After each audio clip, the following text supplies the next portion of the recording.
guys, it's Lauren with Sweet Home Sewing, and I had a little unboxing today. I got my Block 6 Designer Mystery Block of the Month in, and I know Fat Quarter Shop posted last week what the block looked like, so I'm going to show y'all. But if you don't want to look, fast forward real quick. But it is Block 6 Silver Lining from Heather Briggs, and I absolutely love this block. It's so different, and I love the shape of it. I love this block. I may be making this more often. I also got, excuse me, darling, my little Victoria's right here. I also got one of my Betty Crocker cookbooks in from eBay, and it's from 2006. It's not old. It's 2 years older than my son, so it's like what, 19, and 2 years older than my daughter. So no, a year older. No, 2 years older than my daughter. 2006, yeah. So I did look through it. I had another video I was recording and I just deleted it. I was like, I'm not doing it. It was kind of all over the place. I did look through it. It does have several candies in here, and also has some good like desserts and other recipes that will be good, even not for Christmas, like throughout the year. So this is gonna be really, I'm excited. I know it's a newer one. It's not vintage. It's not antique, but I wanted to get it because I think this is one of the only Christmas ones I could find. And it's, yeah, like I said, it's newer. Okay, it's fine.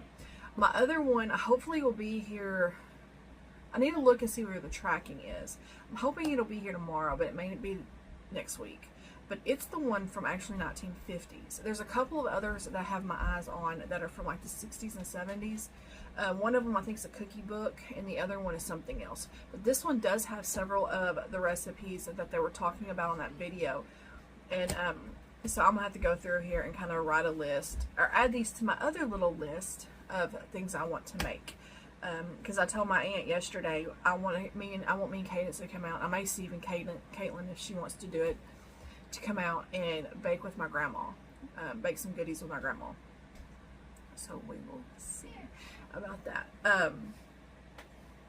Let me know if y'all want me to make a little video of like with me cooking or baking stuff, you know, like if I'm baking, like not necessarily cooking but baking, like if I'm gonna make like my oatmeal cookies or this gingerbread loaf I'm gonna make, or the pumpkin pie bars, or all of this different stuff. Let me know if you want me to do the videos of baking too.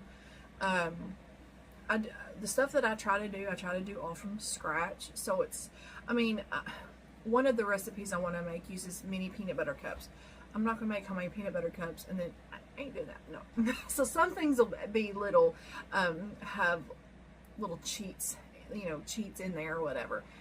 But for the most part, everything is going to be, like, my oatmeal cookies aren't from a mixture. It's all from scratch. And those, I'm telling you, those oatmeal cookies are the best. I love them.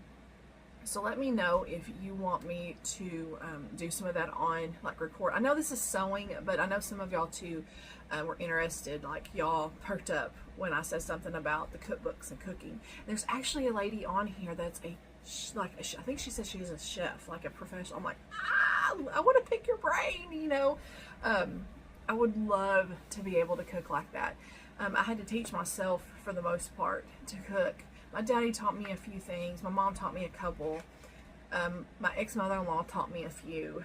And my bonus mom taught me a few things. But everything else that I pretty much learned, I learned trial and error. I learned YouTube, or a lot of it was the cooking channel, because I used to watch the cooking channel a lot. I'm not really good at having a bunch of ingredients and coming up with something. I wish I was that good. I'm just not. I envy people that can bake and cook things with just ingredients and just come up with something. Like, I wish I could do that. But I can follow a recipe, and then especially like cooking, like I can take a recipe and use it as a base and then add my own twist to it, and it comes out really good.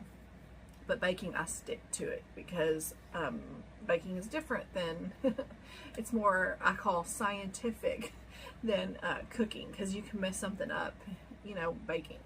But oh, I wish wish I could do that. I think that would be so cool. But let me know if y'all want me to do that. I mean, if not, it's no big deal. I just wanted to throw that out there for the people that kind of acted interested. I do more baking this time of the year than I do, like, especially like later spring and summer. Fall and winter are basically, especially around the holidays, are when I do a lot more baking. Other than that, I don't do that much baking. So there's not going to be a lot of baking on this. So just a heads up. There may be more baking now when it's getting closer to Thanksgiving and Christmas, but that's it. So anyways, well, that's going to be all for this video. This did come from Thrift Books. I guess they sell through eBay now. So I think my other one, I don't remember where my other one came from, because I did pay shipping. I need to look. I did pay a little bit of shipping, but I'm trying not to get on eBay because I start saving and start watching, and I love vintage cookbooks. I love, this isn't vintage, it's nowhere near vintage. I feel like a vintage cookbook is something that's older than I am. I was born in 85, so anything like 70s and on to me is vintage. 80s and 90s, I guess because I grew up with that era, to me that's not vintage, which in a way it is now. But anything before I was born, like especially like anything before 80, to me is what I really want. Especially like 40s and 50s and 60s. Those are, and even maybe earlier than that, is what I just, oh, that's what I want. So anyways, so I need to kind of really start looking at that stuff. But anyways, I need to show y'all what I made yesterday, but I already have them hanging up. But I'm making a couple of more. I'm thinking about selling them. We'll see how it does. I'm making 2 that I like. That way, if it doesn't sell, I won't be heartbroken. I can just stick them on my wall. My little ones that I made 2 little ones, and the ones that I made yesterday are hanging up in my kitchen underneath my cabinets, so I can look at them while I'm cooking and baking. So, anyways, I hope y'all had a good week. It is Friday already, and I do look like a hot mess. My hair was hurting me, and I loosened it up. It's been giving me a headache because of how tight it's been, so I loosened it up, and this is what it's staying like today, and I do not care. I'm going to be cleaning anyways, and I'm tired of my head hurting. And I can't just put it in a ponytail, because like I said, if I put it in a ponytail, it like pulls back, and it hurts, gives me a headache. And so this is what we're working with today, and it's okay, because I'm not going anywhere. But I hope you're having a good week, and hopefully I'll see y'all this weekend. I need to get busy on my quilting ornaments, but I have everything else in my running through my mind of what I've got to do. So it's like I need to make a list, needless to say. So anyways, I guess I will talk to y'all soon. I hope y'all have a wonderful Friday, and let me know about the baking part of it. Even if I get a couple, I'll do that for y'all. It doesn't take a whole lot of y'all. If y'all if I only have a couple that say, yeah, I want to do that, then I'm going to do it, because those y'all are my viewers and y'all want to see that. So even if a couple of people say they want to do it, I'll do it for y'all. But like I said, this isn't going to turn into no baking or cooking. It's just this little bit of area in this time of year, because I really don't do a whole lot of baking other than other than this time of year. I really don't do a lot of baking. It's just the holidays. Oh, that was a little moth. Oh, did you get it? Get it. So anyways, let me know about that, and I will see you on the next video. Bye, guys.